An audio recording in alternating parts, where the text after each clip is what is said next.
O'Quinn Mobile Home Supply and O'Quinn Heating and Air, a business that has a lot of roots in Macon and has garnered a lot of success over the last 40 years. Today I got the chance to talk with James O'Quinn, the owner of the business, and discuss what it means to him and the origin of the business itself. What can we do for you? There's 5. I need 5 sheets of underpinning. No problem. White? White, yes, sir. Dad moved here in 1966, and he had a mobile home lot that was like a used car lot. He would buy used mobile homes, he'd bring them in and refurbish them. And it was interesting. It was kind of like in the good old days when you go to a store and the store owner lived upstairs or behind the store. He raised 3 of us sons right here on the mobile home lot. I was the first son to come back and go to work with him. I graduated from Mercer and had some intentions of working in the medical field, and that just kind of didn't work out for me. And came to work for Dad, and again we were buying and selling the mobile homes, and the used mobile home business kind of took a downturn, and it was hard to find them. And there was only one guy around here that was selling mobile home supplies. And I decided, we were getting a ton of phone calls, people wanting parts, and they were kind of hindering us while we were trying to refurb our houses.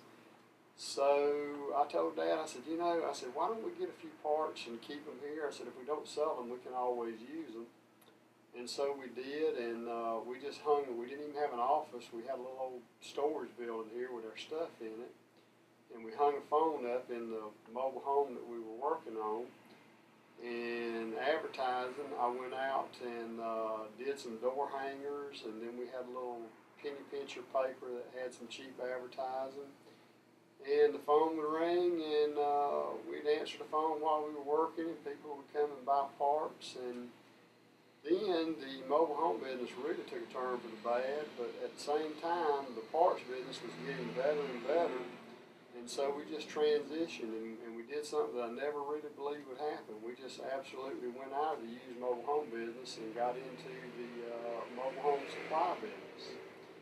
And then another thing that we just kind of accidentally got into was Dad had piddled in the air conditioning business some, and we were getting a lot of calls of people wanting us to work on their air conditioners and their furnaces in mobile homes. And I had piddled in it too, and he said, maybe we need to follow up on this. And I said, okay.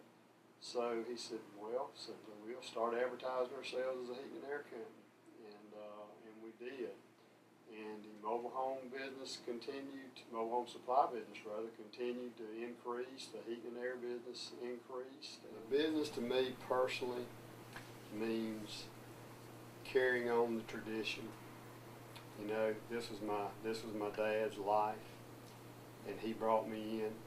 He thought enough about me and trusted me to bring me in and use my ideas to grow the business. And on a selfish note, I don't have to go out and work for anybody. I come in here, I show up. I'm my own boss. I say I'm my own boss. People will say that to you when you're in business for yourself. They say, it must be great to be your own boss. And I say, well, no, that's not true. I said, everybody that calls me on that telephone and walks through that door is my boss. They tell me what to do. And I have to do what they want to be successful. But on the flip side is, I don't know that I could go out and work in the office environment with the politics and the egos. I'm here, I'm doing my own thing, doing it the way I want to do it, and just works for me.